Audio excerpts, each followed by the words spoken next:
Hi friends, welcome back to Sai Surya cooking channel. ఈ రోజు అయితే ఎగ్స్తో ఆమ్లెట్ కర్రీ చూపిస్తానండి. ఆమ్లెట్ వేసుకొని ఎగ్ కర్రీ చేసుకుందాం. దానికోసం అయితే పచ్చిమిర్చి, ఆనియన్స్ చిన్నగా కట్ చేసి పెట్టుకున్నాం. డబుల్ ఎగ్స్ ఒక 3 తీసుకోండి. చిన్నవైతే ఒక 4-5 టమాటాలు, లేదంటే పెద్దవైతే 2 ఉంటే వేసుకోండి, లేకపోతే లేదు. ఓకేనండి, ప్రాసెస్ స్టార్ట్ చేద్దాం. స్టవ్ ఒక రెగ్యులర్ ఇది పెట్టుకుందాం అండి ఆమ్లెట్ వేసుకోవడానికి. అలాగే ఈ పక్క స్టవ్ కూడా వెలిగించుకొని లేట్ అయిపోతుంది, అందుకని సో ఇంకొక కళాయి లాంటిది పెట్టుకుందాం. ఫైన్, ముందు ఆమ్లెట్స్ వేసుకుందాం అండి. ఒక టేబుల్ స్పూన్ అంత ఆయిల్ వేసుకోండి. అలాగే దీంట్లో కూడా ఒక 2 స్పూన్స్, అంటే 2 టేబుల్ స్పూన్స్ అంత ఆయిల్ దీనికి కూడా వేసుకుందాం అండి.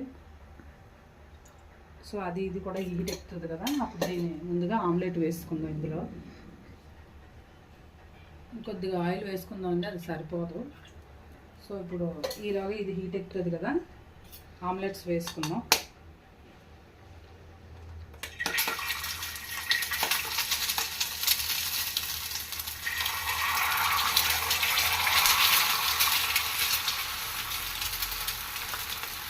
వేసుకున్నామండి. ఈలోగా ఆయిల్ హీట్ ఎక్కింది కదా, ఇది ముందుగా కట్ చేసి పెట్టుకున్న పచ్చిమిర్చి, ఉల్లిపాయలు ముక్కలు వేసుకున్నాము.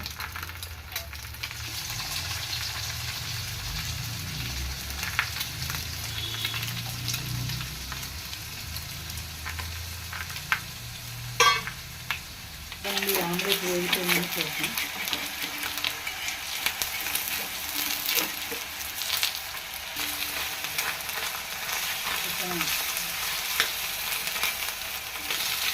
ఇలాగే ఆమ్లెట్ అన్ని వేసుకున్నాము. ఇంకోలా కూడా చేసుకోవచ్చండి. అదే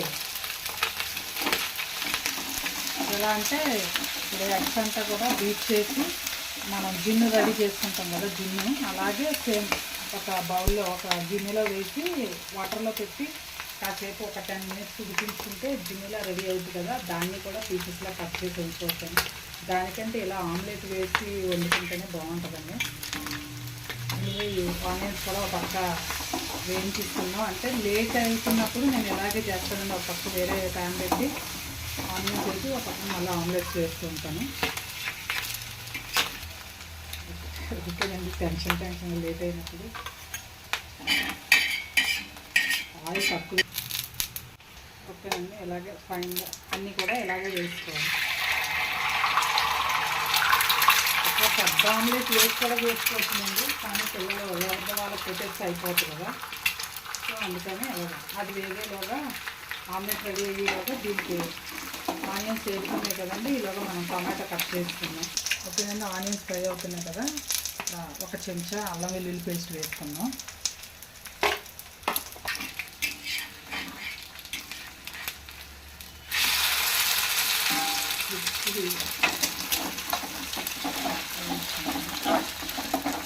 అలాగే ఇంకెన్ని ఆమ్లెట్స్ కావాలనుకుంటే అన్నీ అలాగే వేసుకోవాలండి.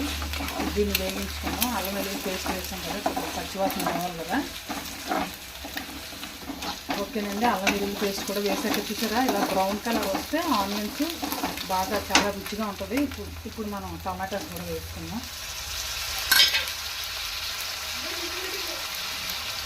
అలాగే కొద్దిగా 1/2 స్పూన్ పసుపు,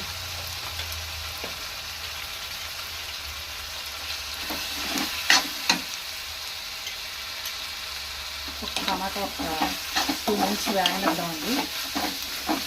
ఇప్పుడు కారం అది వేసుకుందాం. ఓకేనండి, ఆమ్లెట్ కూడా అయిపోయింది. ఇది పక్క స్టవ్ మీద పెట్టేసుకుని మనం ఇందాక ఈ కర్రీ నీటి పెట్టేసుకుందామండి.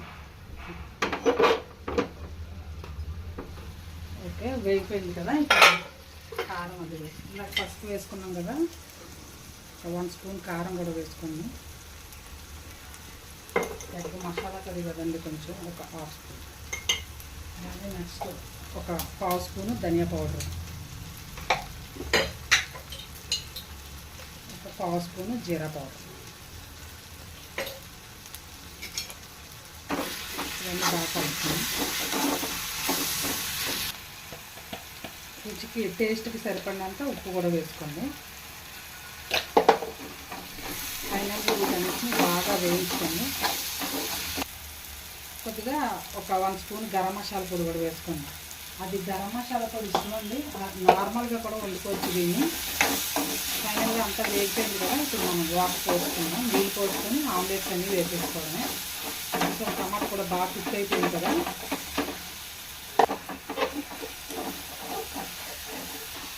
మెత్తగా కుక్ అయిపోయింది కదండి. ఇప్పుడు వాటర్ పోసుకున్నాం, మసాలా అన్నీ కూడా వేగిపోయాయి కదా. అయిపోయిందండి. ఇంకా ఒక గ్లాస్ వాటర్ పోసుకోండి, గ్లాసున్నర.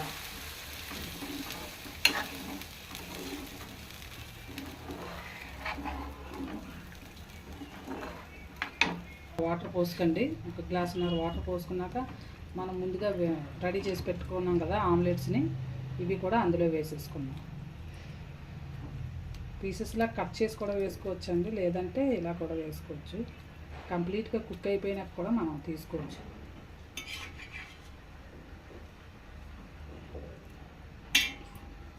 దీన్ని ఒక 10 నిమిషాలు మనం మూత పెట్టుకుంటే కర్రీ రెడీ అయిపోద్దండి.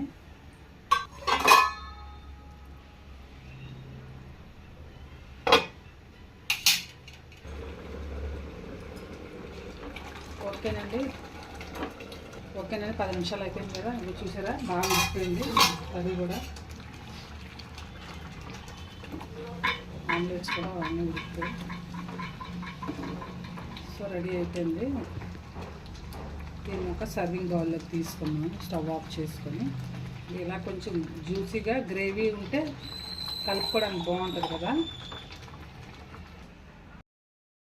ఓకేనండి, డిష్లోకి తీసుకున్నాను. ఆమ్లెట్ కర్రీ రెడీ అయిపోయింది. మీరు కూడా ట్రై చేయండి. ట్రై చేసి మీకు నచ్చితే కనుక మీ ఫ్రెండ్స్కి కూడా షేర్ చేయండి. అలాగే like and subscribe my channel. Bye friends, మళ్ళీ నెక్స్ట్ వీడియోలో ఇంకో వంటతో కలుద్దాం.